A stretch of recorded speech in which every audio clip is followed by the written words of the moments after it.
Welcome to the edge of understanding, where the comfortable predictability of our world dissolves into something far more unsettling. Tonight, we venture into waters that challenge everything we thought we knew about the sea. We begin our journey on a peaceful shoreline, watching the eternal dance of waves arriving in their ancient rhythm, one after another, reliable as breath itself. The ocean stretches before us like a vast breathing organism, its surface rising and falling with hypnotic regularity. For millennia, humanity has watched this rhythm and found comfort in its patterns. The tides obey the moon with astronomical precision. The waves march onto beaches in predictable sets, their cadence so reliable that we've built entire civilizations around their consistency. We construct massive ships, anchor towering oil platforms into the seabed, and establish bustling coastal cities, all based on a fundamental assumption that the ocean follows mathematical rules. We trust in averages, in statistical models that tell us what to expect. If the waves typically rise to 3 meters, we prepare for perhaps 5 meters, maybe even 8 in the worst imaginable storm. But a 30-meter wall of water appearing from nowhere? The mathematics we relied upon said such things were impossible, relegated to the realm of fairy tales and the fevered imagination of exhausted sailors. This trust in predictability is humanity's greatest miscalculation about the sea. It represents a comfortable delusion we've maintained to feel secure on a planet where water dominates 70% of the surface. The reality hiding beneath those rolling swells is far more chaotic, far more violent, and infinitely less predictable than our model suggested. The ocean possesses no memory of yesterday's calm and no obligation to honor our statistical expectations. It is a massive engine of energy, constantly churning, perpetually transforming, and occasionally, for reasons science is only beginning to comprehend, the orderly mathematics collapse entirely. The rhythm we trusted shatters, the predictable patterns fail, and the ocean does something that should be impossible. Tonight, we descend into the deepest mysteries of the sea, but we're not searching for biological monsters lurking in trenches. We're hunting something far more terrifying, because it defies the very laws we thought governed reality. We are following the ghost trails of rogue waves, those impossible walls of water that rise from calm seas like liquid mountains, towering higher than 10-story buildings. For centuries, these phenomena existed only in the terrified whispers of sailors, men who claimed to witness vertical cliffs of water materializing from moderate swells, monstrous waves that swallowed entire ships without leaving survivors to tell the tale. The scientific establishment dismissed these stories as the hallucinations of men driven mad by isolation, exhaustion, and perhaps too much rum. The mathematics said such waves couldn't exist, therefore they didn't exist. But the sailors were telling the truth. These monsters are real. They are prowling through our oceans at this very moment, rising and falling in the empty vastness of the Pacific, the violent Southern Ocean, and even in coastal waters uncomfortably close to populated shores. They are far larger, far more common, and far more deadly than anyone in the scientific community wanted to believe. The comfortable lie of predictability has been shattered by hard evidence, by laser measurements, by satellite observations, and by the twisted wreckage of ships that were supposedly unsinkable. During our journey tonight, we'll explore the bizarre physics that allows a wave to become a thief, stealing energy from its neighbors to grow into a towering giant. We'll stand on the decks of doomed vessels in their final moments, experiencing the terror of watching the horizon transform into a vertical wall of white water. We'll examine the question that haunts every oceanographer in our warming world. As we pump more heat into the oceans, Are we feeding these monsters, making them bigger, more frequent, more deadly? Before we sail into these dark waters, take this moment to find your anchor in the safety of land.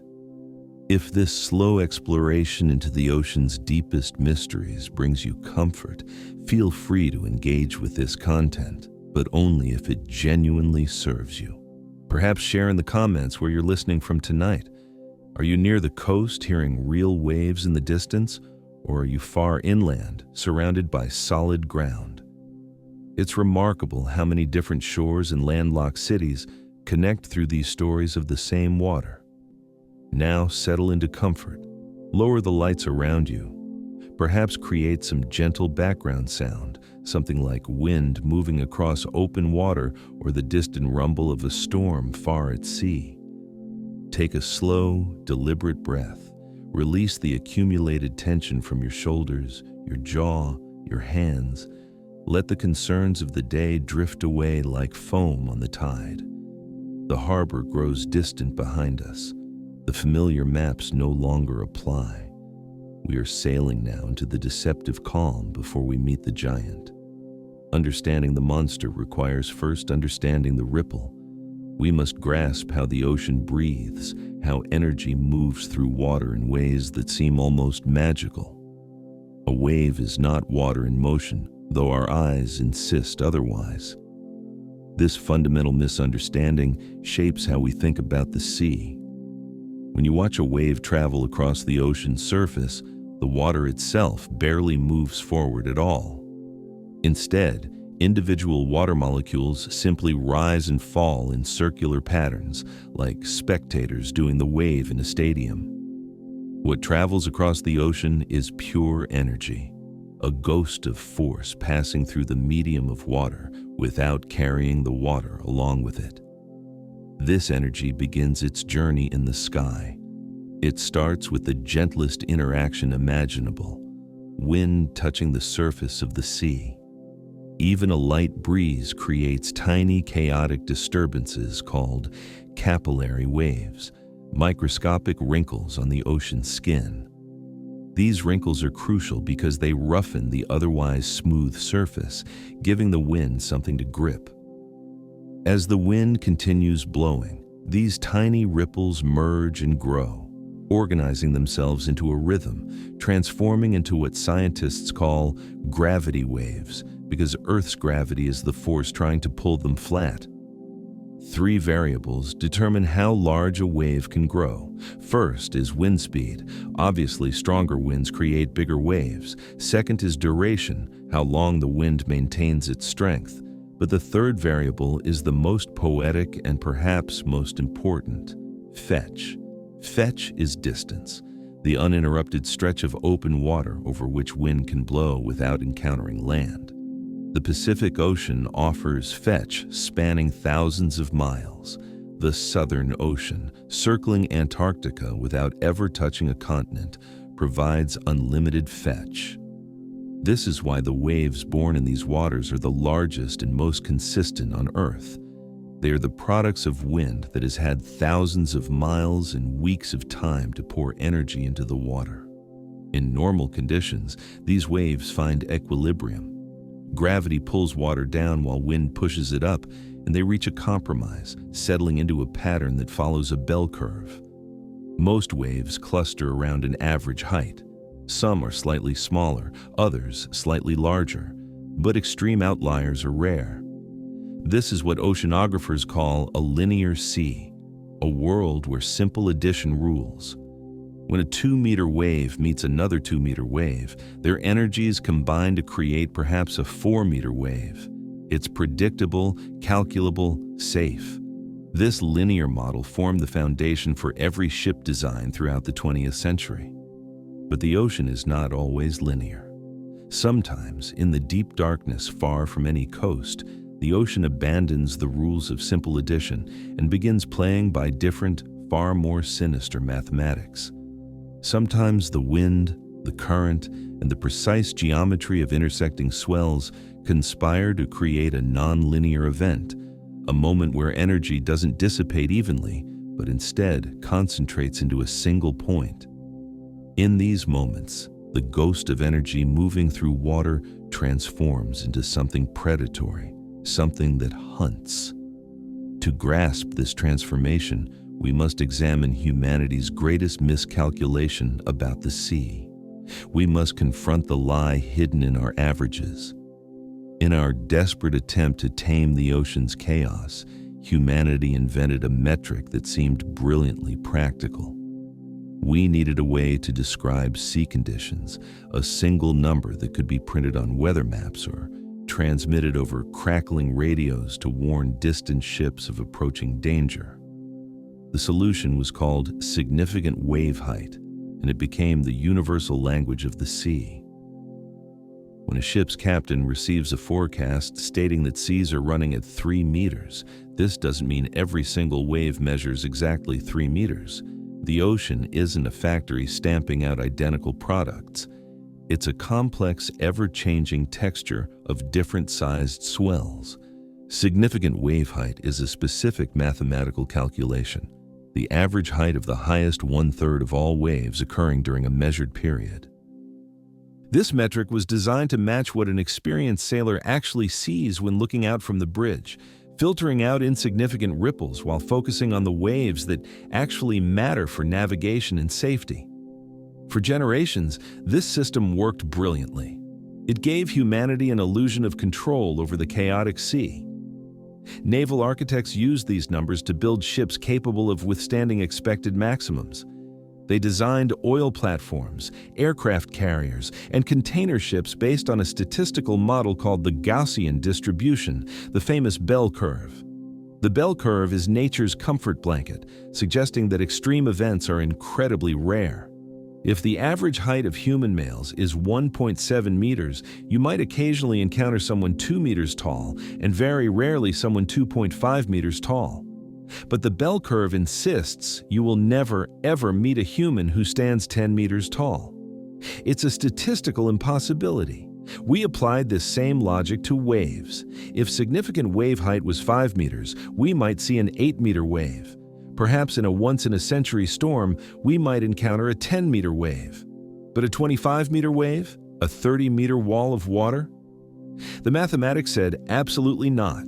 Such a wave would occur perhaps once in 10,000 years, making it effectively a myth. This reliance on the average became our greatest vulnerability. We made the catastrophic assumption that the ocean follows the same polite statistical rules as the rest of nature. But the ocean doesn't respect the bell curve. In the deep chaotic interplay of wind, current, and wave interaction, the graph doesn't taper off gently into impossibility. Instead, it has what statisticians call a heavy tail, meaning extreme events occur far more frequently than the bell curve predicts. There are moments when the ocean stops acting like a democracy of waves and becomes a tyrant, moments when energy doesn't distribute evenly but concentrates with terrifying focus, moments when the comfortable average becomes utterly meaningless. Picture a ship sailing through a sea where forecasts predict a manageable 4-meter swell. The captain is relaxed, the crew sleeps peacefully, and the mathematics are on their side. Then, materializing from the darkness, from within the rhythm of those expected 4-meter waves, comes something that violates every calculation. A single event that breaks the curve, shatters the model, and proves that our understanding of the sea was dangerously incomplete. This is where our mathematical models failed. We tried taming wild water with linear algebra, but water is fundamentally nonlinear. When the math fails, the monster appears. So what exactly are we hunting in these dark waters? Before we can properly fear it, we must define it precisely. We must clear away confusion because the term rogue wave is often misused. It is not a tsunami. Tsunamis are geological events born from Earth's crust, not from wind. They're caused by underwater earthquakes, massive landslides, or volcanic eruptions displacing enormous volumes of water. In deep ocean, a tsunami is nearly invisible, a long, fast, shallow hump of water, sometimes hundreds of kilometers long, but only a meter or two high. Ships can sail directly over tsunamis in deep water without feeling anything unusual. Tsunamis only become monsters when they encounter the friction of shallow coastal waters, where they rear up into the devastating walls of water that destroy coastal communities. Tsunamis kill on land, not at sea. Rogue waves are also not storm surges. Storm surges are gradual rises in sea level caused by low atmospheric pressure in hurricanes, literally sucking the ocean's surface upward, combined with powerful winds pushing water toward shore. It's a slow flood, a rising tide, not a sudden striking wave. A rogue wave is something entirely different, a creature born purely of the open ocean. It's a surface gravity wave created by wind, but mutated into something that defies normal wave behavior. The scientific definition is coldly precise. A rogue wave is any wave that reaches at least twice the height of the significant wave height around it. If surrounding waves measure 5 meters, a rogue is 10 meters. If you're in a severe storm with 12-meter seas, a rogue would tower at 24 meters. But these clinical numbers fail to capture the visceral horror of the experience. The definition doesn't describe the shape of the monster or explain why it's so deadly. Normal storm waves have rhythm and slope. Even in hurricanes, standard waves are essentially hills of water. They have a broad base, a long angled back that rises gradually, and a foaming crest. Ships meet these waves by rising up the sloped back like a car climbing a steep hill, then sliding down the front.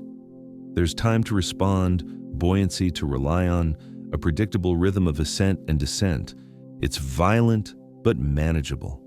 A rogue wave shatters this geometry completely. It's not a hill, it's a cliff. Survivors, from captains of massive ocean liners to solo sailors in small yachts, use remarkably consistent terminology. They don't describe a swell. They describe a wall, specifically a white wall. This is the defining characteristic of the rogue wave. Because it forms through sudden unnatural theft of energy from surrounding seas, or through the constructive interference of multiple wave systems, it becomes impossibly steep. It defies the normal ratio of height to width. It rises almost vertically from the surface. Imagine standing on the bridge of a container ship in the North Atlantic during a storm. It's the middle of the night. The sea is a chaotic landscape of gray and black, barely illuminated by deck lights. You're watching the horizon rise and fall in its violent but expected rhythm.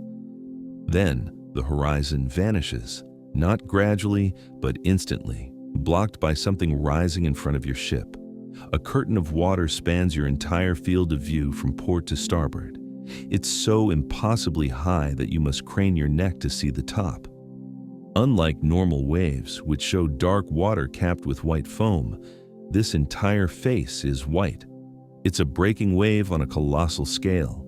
The front of the wave is so steep that gravity is already pulling the crest downward before the wave finishes forming. Water cascades down the face like a massive waterfall, creating a churning, aerated sheet of foam. This gives the monster its ghostly, glowing appearance in darkness. It's not silent either. Normal waves hiss and roar rhythmically. But a rogue wave, due to its steepness and the air trapped in its breaking face, makes a sound like a freight train or the low-frequency rumble of an avalanche. It's a deep percussive vibration felt through the ship's steel hull before the water even strikes. This verticality makes it lethal. Ships cannot ride over walls. The bow cannot lift fast enough. When the vessel slams into a rogue wave's face, it's not hitting liquid in any normal sense. At high speeds, water becomes effectively solid. The impact pressure of a breaking rogue wave calculates at nearly 100 tons per square meter, roughly 10 times the pressure of normal storm waves. This force bends steel plates, shatters reinforced glass, and snaps the keel of massive tankers as if they were dry twigs. The wave hits with landslide force. It strips decks clean, smashes bridges, floods engine intakes. Then, just as quickly as it materialized, it collapses. Because it's fundamentally unstable, because it has stolen more energy than it can structurally support, the rogue wave is transient. It exists for perhaps 30 seconds, maybe a minute at most. It destroys whatever it encounters, then dissolves back into the random, confused chop of the surrounding ocean. It leaves behind only wreckage, traumatized survivors, and a stunned silence. But the towering wall, the crushing weight of the crest, is only half the terror. For a mountain to rise, the earth must sink. For water to go up, it must first come down. Before the ship hits the wall, it must survive the fall. We must now examine the feature that often kills vessels before the wave even strikes. Survivors speak of this with even more dread than the wave itself. They call it the hole. In the physics of ocean waves, there's a fundamental law of exchange. You cannot build a mountain without excavating a valley. The water forming that towering foam-capped cliff must come from somewhere. It comes from directly in front of the wave. Before striking, the monster takes a deep breath, sucking the ocean dry. This creates a steep-sided trench, a valley carved into the sea's surface. Imagine the experience from a ship's deck while battling through a storm. The vessel pitches rhythmically, climbing swells and sliding down their backs. You've found a cadence, a rhythm with the sea. Then the rhythm breaks. The ship crests a normal wave, tips its bow forward to slide down the back, and simply keeps falling. The water beneath the keel has vanished. The rogue wave has drawn so much liquid into itself that it has excavated a deep, steep-sided canyon directly in its path. The ship pitches forward, not at a manageable 10 or 15 degrees, but at a sickening, impossible angle of 30 or 40 degrees. It feels less like sailing and more like falling down an elevator shaft. This is free fall. The sensation combines absolute weightlessness with pure terror. Loose equipment crashes against forward bulkheads. Crew members are thrown from bunks. Deep in the ship's engine room, the sound changes ominously. As the stern lifts high into the air, the propeller breaks the surface. It loses grip on water. Resistance vanishes, and the massive engine begins racing, screaming with a high-pitched mechanical whine that vibrates through the vessel's steel bones. Down you plunge, sliding into darkness. From the bottom of this trough, the perspective is horrifying. You're no longer looking at the ocean's surface, you're looking up from the abyss. To port and starboard, water walls up like canyon sides. Ahead, looking up from the pit's bottom, the rogue wave's face towers above, not just 20 meters high, but effectively double that height because of the depth of the hole you're trapped in. It's like standing at a dam's base the second before it bursts. This hole is the true killer, the tactical trap. Because the ship points down, sliding rapidly toward the trough's bottom, it cannot lift its bow. It loses buoyancy, becoming a spear thrown at the ground. When the ship reaches the hole's bottom, it slams into the oncoming wave's base. The bow digs in, burying itself in solid water. The ship stops dead. Then the wall collapses on top of it. The bridge, normally high and safe, becomes the impact point. Green water sweeps over the entire vessel, stripping away lifeboats, antennas, cranes. If lucky, the ship shudders, sheds the water, and rises, groaning back to the surface. If unlucky, the sheer weight falling onto the forward deck snaps the hull in two. This is the geometry of the abyss. The monster isn't just a hammer, it's a pitfall trap. But the ocean has one final cruel variation. The rogue wave is often a solitary hunter, a single aberration in chaotic seas. But sometimes, very rarely, the mathematics align to produce not one giant, but a procession. Sometimes the monster brings its family. Mariners have whispered about this phenomenon for centuries, giving it a name that sounds almost gentle, a personification born of folklore and fear. They call it the Three Sisters. In cold hydrodynamic language, this is a wave packet, a group of synchronous giants traveling together, locked in resonant step. But to a captain on the bridge, it's a death sentence. The danger isn't just height, it's timing. It's the complete removal of any recovery window. Ships are designed to be resilient, like corks. If a massive wave hits, the vessel will roll, shudder, take on water.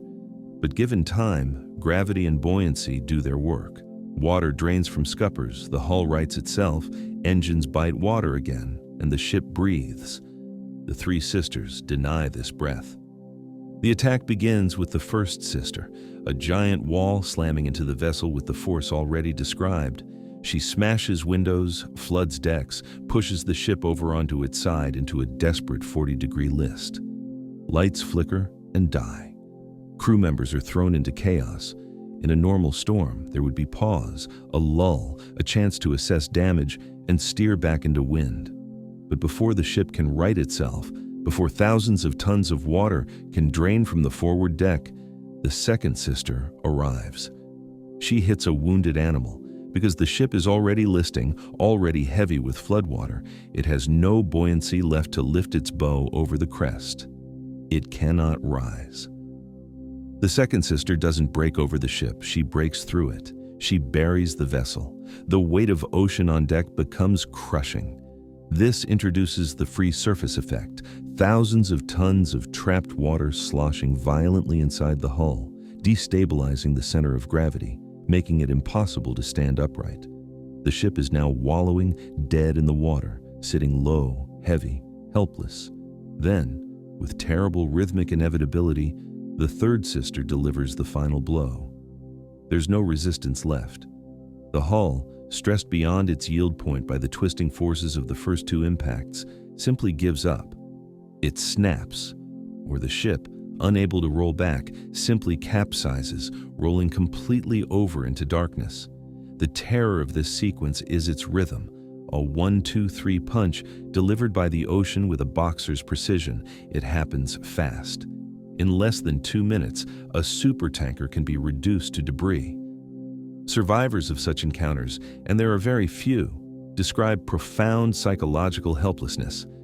It's the realization that the ocean isn't just chaotic, it's relentless. It doesn't pause to let you breathe.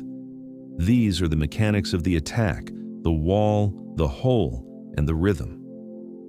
We have dissected the monster with cold tools of science and observation, but steel and mathematics cannot tell the complete story.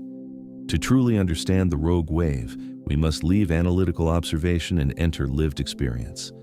We must listen to voices of people who looked up at the wall of water and survived to tell their tales. We must witness how these mathematical abstractions transform into traumatic reality when they strike the floating cities we've built to traverse the ocean. Steel allows us to forget our vulnerability. When we step onto modern cruise ships or transoceanic liners, we enter floating cities surrounded by land's comforts. We experience soft humming air conditioning, clinking crystal in dining halls, brightly lit corridors lined with art. We exist insulated from the ocean outside, which becomes nothing more than scenic backdrop, a blue canvas viewed through triple thick reinforced glass. We forget we're trespassing in wilderness, but for rogue wave survivors, that illusion of safety shatters in a single violent second. The memory of such events is rarely about physics. It's about the surreal intrusion of the wild into the domestic. Consider the case of the MS Bremen in 2001. This luxury cruise ship was navigating the South Atlantic, a vessel designed for comfort, carrying tourists seeking Antarctic thrills within hotel safety. The sea was rough, but the ship handled it well. Inside, passengers read, slept, ate in comfort. Then, the horizon changed. Captain Hines described looking out from the bridge and seeing a wall of water spanning his entire field of vision. It wasn't rolling, it was breaking. A 35-meter wave, a 100-foot cliff of foam and fury, was collapsing directly onto his ship. The impact wasn't a splash, it was a collision. The wave smashed through the bridge's reinforced windows as if they were sugar. Instantly, the ship's nerve center, all computers, navigation systems, and controls, was underwater. Electrical systems shorted out. Engines died. For passengers below, the experience was sudden, disorienting terror. The ship, normally a stable platform, was thrown onto its side. Furniture slid across rooms, plates crashed, and lights went out. Imagine the psychological horror of that moment. You're in a luxury cabin, suddenly in darkness, in the middle of Earth's wildest ocean. The ship is dead, drifting broadside to waves, rolling helplessly in troughs. You hear the ocean screaming outside, hammering against the hull, demanding entry. For 40 minutes, the Bremen drifted powerless, a steel cork at the mercy of giants. Only through desperate, heroic crew efforts, hot-wiring the engines, did they manage turning the bow back into wind before the next monster could capsize them. Or consider the Louis Majesty in 2010. She was sailing in the Mediterranean, a sea we often think of as tame. But the Mediterranean is deep and has its own tempers. Passengers sat in the lounge on Deck 5, an afternoon scene of normality, tea, conversation, interior safety. Suddenly, a shadow fell over the room. A wall of water rose alongside the ship, higher than the 5th deck. Glass shattered. The ocean didn't just wet carpet, it exploded into the room. A solid torrent of green water swept through the lounge, throwing heavy tables and chairs around like driftwood. It was violent, swirling chaos of seawater, broken glass and steel. In seconds, Sanctuary became death trap. 2 people were killed instantly by the impact of glass and water. Survivors speak of the sound, not the waves' roar, but the ship itself, the groan of the steel frame twisting under loads it was never designed to bear, the scream of metal shearing. Then, the eerie, heavy silence of a ship holding its breath, waiting to see if it will rise again. These stories serve as brutal reminders. We build machines to conquer environment, to push back darkness and cold. But a rogue wave reminds us that our control is fragile. The ocean needs only seconds to strip away civilization's veneer and remind us that we are small, soft, biological things floating on deep, indifferent power. The trauma of these encounters changes how we look at the sea. It forces us to ask, if we cannot stop the monsters, can we at least see them coming? Can we build stronger castles? We must now turn from past to future, examining how humanity uses its greatest tool, the mind, to fight back against chaos. We are entering the age of prediction and engineering. The sinking of ships like the München and near loss of the Bremen weren't just tragedies, they were engineering wake-up calls. For a century, naval architecture had been built on optimistic foundations. We designed ships using linear wave theory, building them for a predictable ocean, an ocean where waves were gentle slopes that hulls could ride over. We calculated stress on steel based on the 100-year wave, a statistical abstraction derived from the bell curve. We were building castles for a world that didn't exist. When a rogue wave hits a ship, standard rules of buoyancy and stress become irrelevant. The encounter isn't hydrodynamic, it's ballistic. The ship doesn't float over water, it collides with it. Engineers call this phenomenon green water loading. In normal storms, a ship's bow slices through water, throwing spray, white water to the sides. But when a ship falls into a rogue wave's hole and slams into the oncoming wall's base, the bow cannot lift. It's buried. The wave breaks directly onto deck. This is green water, solid, non-aerated ocean weighing a ton per cubic meter. When thousands of tons of green water crash onto the forecastle, the force isn't a push, it's a hammer blow. It can collapse steel hatch covers, crushing them inward like aluminum foil, stripping the deck of piping, cranes, and breakwaters. So we've rewritten blueprints. We're no longer designing for the average, we're designing for the anomaly. Modern ships are evolving into bunkers. If you examine the prow of new ultra-large container vessels or specialized offshore support ships, you'll see the change. Bows are becoming higher, more flared, designed to throw green water away from deck before it becomes crushing weight. Breakwaters, those angled steel walls on forward decks, are being reinforced, turned into armored shields protecting cargo behind them. The bridge, the ship's brain, is retreating. Modern naval architects are pushing superstructures higher and further back, seeking safety and altitude, trying to place human crew above the white wall's reach. Windows are no longer just glass, they're multi-layered laminates tested to withstand pressures that would crush submarines. But the most dramatic changes are happening where stakes are highest. on oil platforms. The Dropner wave changed the offshore industry forever. Before 1995, engineers calculated the air gap, the distance between chaotic sea surface and steel underside of platform decks, based on linear models. They thought they were high enough. Laser data from New Year's Day '95 proved them wrong. The ocean could reach higher than their mathematics allowed. Now, rigs are standing on tiptoes, jacked up, with spider decks reinforced and armored against upward slam of wave crests. We've moved the battle from shipyard to microchip. We no longer just guess, we simulate. In humming server rooms of maritime universities and engineering firms, we create digital hurricanes. We use computational fluid dynamics to build virtual ships and throw them into virtual nonlinear seas. We watch how steel bends, how hulls vibrate in a phenomenon called whipping, where rogue wave impact causes entire ships to ring like struck bells, snapping keels through fatigue. We're building stronger, smarter, and higher. But steel has limits. No matter how thick the hull, no matter how high the bridge, physics will always favor the ocean. If the wave is big enough, if energy is focused enough, the ship will break. Armor is passive defense, a hope that we can take the punch. But the ultimate survival strategy isn't to take the punch at all, it's to dodge it. To do that, we need more than steel. We need time. We need to know the monster is coming before it strikes. We're moving from the age of heavy engineering to the age of prediction, trying to give ships eyes. The problem with predicting a rogue wave is that it's by definition a black swan event. It breaks the pattern. Standard weather forecasting can tell a captain that a storm is coming next Tuesday, can predict average swell height, but it cannot predict that at 3:42 a.m. at a specific longitude and latitude, 3 wave trains will intersect to create a wall of water. Or at least it couldn't until now. Scientists at MIT and other leading institutions are training a new kind of intelligence to watch the sea. They're feeding decades of wave data, the chaotic scribbles of buoys and lasers, into neural networks. They're teaching artificial intelligence to recognize the shape of chaos.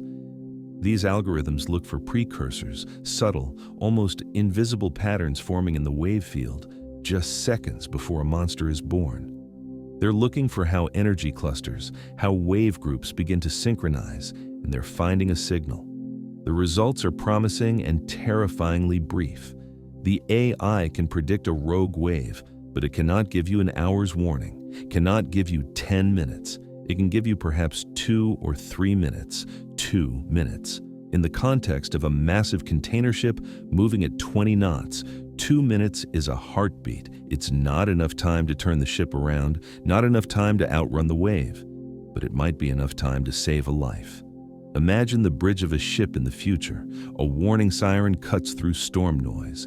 A red light flashes on the console. The AI has seen energy gathering in darkness. Rogue wave detected. Impact in 120 seconds.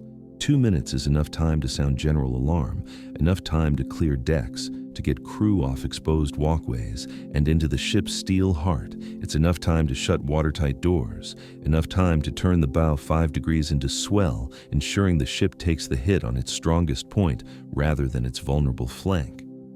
To aid this digital eye, we're deploying LiDAR, light detection and ranging, on ships' bows. These lasers scan ocean surface ahead, mapping water's topography in real time. They're looking for the hole, looking for steepness. We're trying to give ships reflexes. But even with the best AI, even with laser scanning darkness, we're playing catch-up, because the ocean is not a static opponent. The playing field is changing.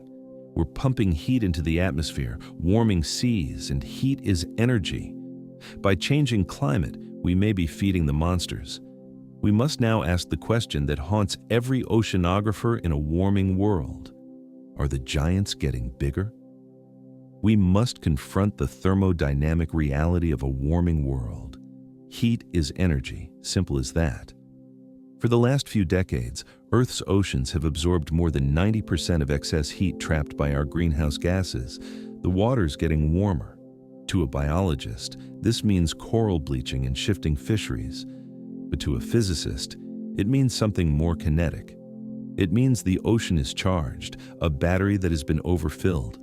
This thermal energy doesn't just sit there, it transforms.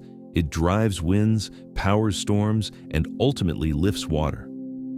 Evidence gathered over the last 30 years suggests a disturbing trend.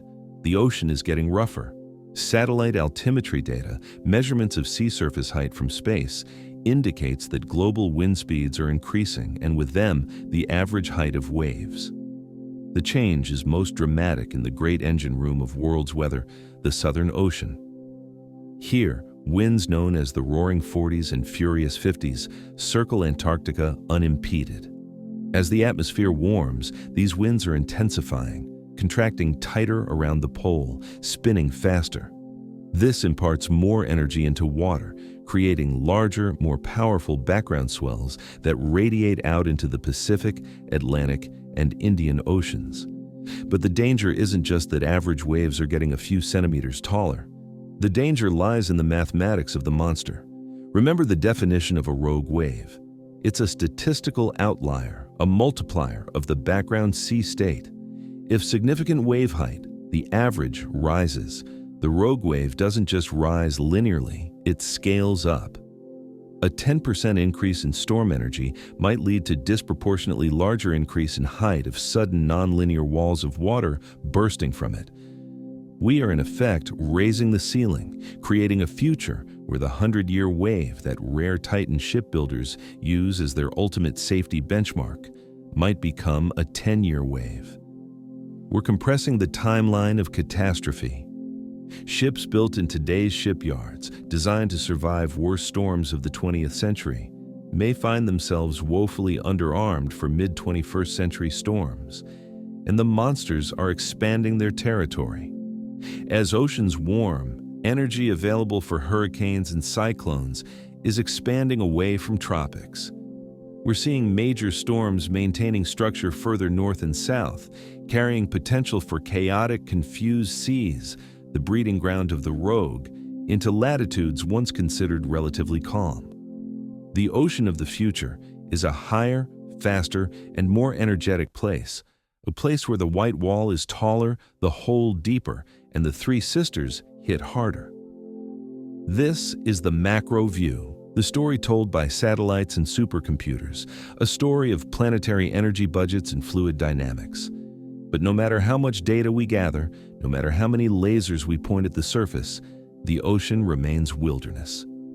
For the individual human being out there alone in vastness, climate models are irrelevant. When you're on the water, the ocean is not a graph, it's a presence. So let us leave the security of control rooms and return to the deck. It's time to explore the psychological reality of facing the abyss alone. In deep ocean, isolation is absolute. The nearest human beings are often not on Earth, but in the International Space Station orbiting overhead. In this environment, the human brain, an organ evolved to find patterns, to detect faces in leaves and predators in grass, begins to malfunction. It starts to project agency onto water. This is pareidolia on a planetary scale. A sailor alone in the cockpit at 3 a.m., battling a gale in the Southern Ocean, stops seeing waves as physics. The wind howling through rigging stops sounding like moving air. It begins to sound like a voice.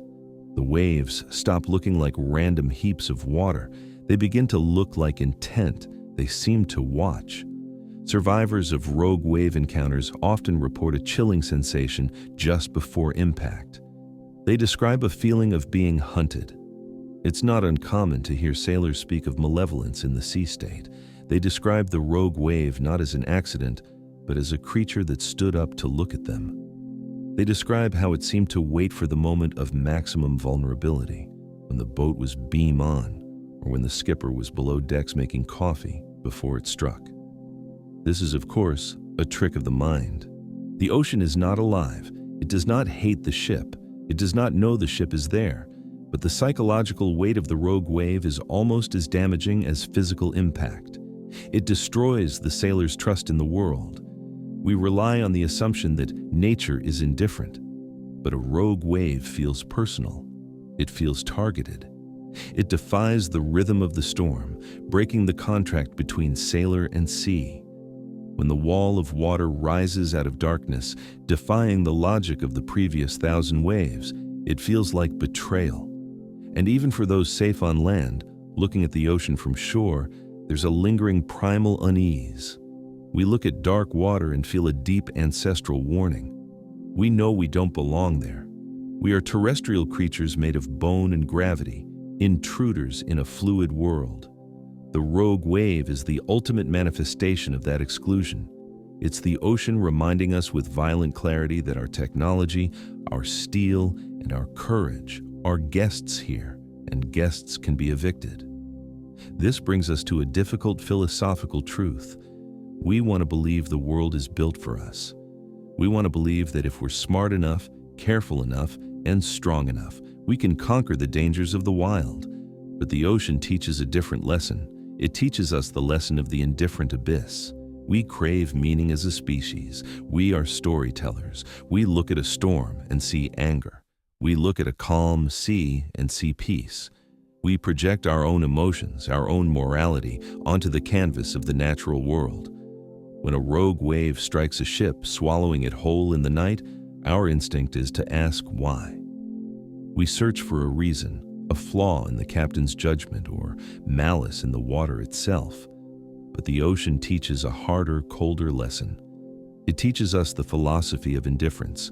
A rogue wave is the physical embodiment of this cosmic indifference. It is not cruel. It is not evil. It is simply an equation balancing itself out. Consider the physics we've discussed. Wind transfers energy to water. Currents compress swell. Nonlinear mathematics steal energy from one wave to feed another. When that tower of water rises 30 meters into the air, it's not attacking. It's merely obeying the laws of thermodynamics. It's gravity and kinetic energy resolving a temporary imbalance. If a ship happens to be at that specific coordinate at that specific second, the wave will crush it. If the ocean is empty, the wave will rise, break, and foam into darkness with exactly the same violence, witnessed by nothing but stars. The result is the same. The intent is zero. This realization is frightening, but it's also profound. It reminds us that Earth is not a garden built for our comfort. It's a vast, dynamic, and sometimes violent machine. The ocean covered this planet long before we crawled out of the mud, and it will cover it long after we're gone. The white wall is a glimpse of a pre-human reality, a world of raw power that operates on a scale where human ambition is mathematically negligible. The wave is a reminder of our fragility. In the face of 1,000 tons of falling water, our technology, our titles, and our wealth are rendered instantly meaningless. The ocean strips us down to our biology, reduces us to small, warm-blooded creatures trying to keep our heads above the cold. But we do not retreat. We do not stay on shore. Despite the indifference, despite the monsters we now know are prowling the dark, we continue to launch our ships. This brings us to the final reality of our relationship with the sea. We cannot conquer the rogue wave. We cannot stop the physics. So we must do something else. We must learn to live in the shadow of the giant. We live in a civilization built on risk. Look around the room you're in right now. The electronics you use, the clothes you wear, the fuel that powers the lights overhead. Almost all of it at some point floated. 90% of everything the human race makes, buys, and sells travels by ship. The global economy is a delicate, invisible web of steel containers moving across the chaotic interface of wind and water. Every single day, thousands of ships from quarter-mile-long supertankers carrying crude oil to small fishing trawlers working the Grand Banks venture out into the zone of uncertainty. The captains and crews who man these vessels know the truth. They know satellites are watching from above. They know hulls are reinforced with high tensile steel. They know weather routing software runs complex algorithms to steer them away from centers of low pressure. But they also know with deep, quiet certainty that risk can never be zero. They live with knowledge that the black swan exists. To be a mariner in the 21st century is to accept a pact with the ocean. It's an agreement that says we will use our intelligence, our technology, and our vigilance to mitigate danger. But we acknowledge that danger is absolute. We accept there are holes in the map. We accept there are moments when significant wave height, that comforting average, lies to us. This acceptance creates a unique culture. It's why the bond between seafarers is so strong, transcending language and nationality. They share secret knowledge of the world's scale. They've seen the ocean when it's angry, when the horizon disappears behind a wall of white water, and they know that safety is not a guarantee. It's a privilege. And there's a strange beauty in this precariousness. The rogue wave, for all its terror, is also a testament to the untamed nature of our planet. In a world where we've paved forests, dammed rivers, and lit up the night sky so brightly that stars have vanished, the ocean remains the last true wilderness. It's the last place on Earth where we are not the masters. The monsters keep us humble. They remind us we're living on a planet that is alive, a planet that has a pulse. And that pulse, that rhythm of wind and wave, is not just a threat. It is the energy that drives the world. Now, as we prepare to return, let us hold one final image. Let us picture the ocean as it is right now, at this very second. Somewhere in the pitch black of the Southern Ocean, thousands of miles from any land, the wind is screaming. The water is heaving. And somewhere in that darkness, a giant is rising. A wave is stealing energy from its neighbors, climbing higher and higher, defying gravity. It becomes a vertical cliff of foam and darkness, a silent cathedral of water hanging suspended in the night. It towers there for a heartbeat, unseen by any human eye.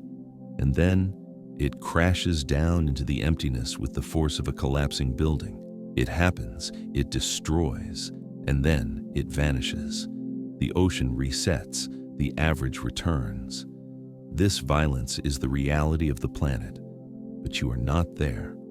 You are here. Feel the stillness of the air in your room. It is not moving at 60 knots. It is calm. Feel the stability of the ground beneath you. It is not pitching or rolling. It is anchored deep into Earth's crust. You are in a fortress of dry land protected by millions of years of geology. The monsters are real, but they are far away. They are locked in their eternal distant dance with the wind. They cannot reach you. They are merely stories, ghosts of energy moving through a medium that is not your home. You can let the image of the white wall fade. You can let the tension of the storm drain out of your muscles. The adrenaline that kept the sailors of the Ramapo awake is not for you. Your watch is over. Listen to the silence. It is the opposite of the roar. It is a heavy, warm, and protective blanket. Now, replace the image of the rogue wave with its opposite. Imagine a shore, a quiet, sandy beach at twilight. The wind has died. The ocean has spent its fury. What remains is a gentle, rhythmic, linear swell. Small waves, inches high, lapping against the sand, hissing softly, retreating, returning. This is the lullaby of the planet, the slow, steady heartbeat that has rocked life to sleep for eons. Let your breathing match this rhythm. Slow, regular, predictable, up and down, in and out. The ocean breathes. The planet turns in the quiet dark. The giants are sleeping in the deep, and you are safe. Rest now. Good night.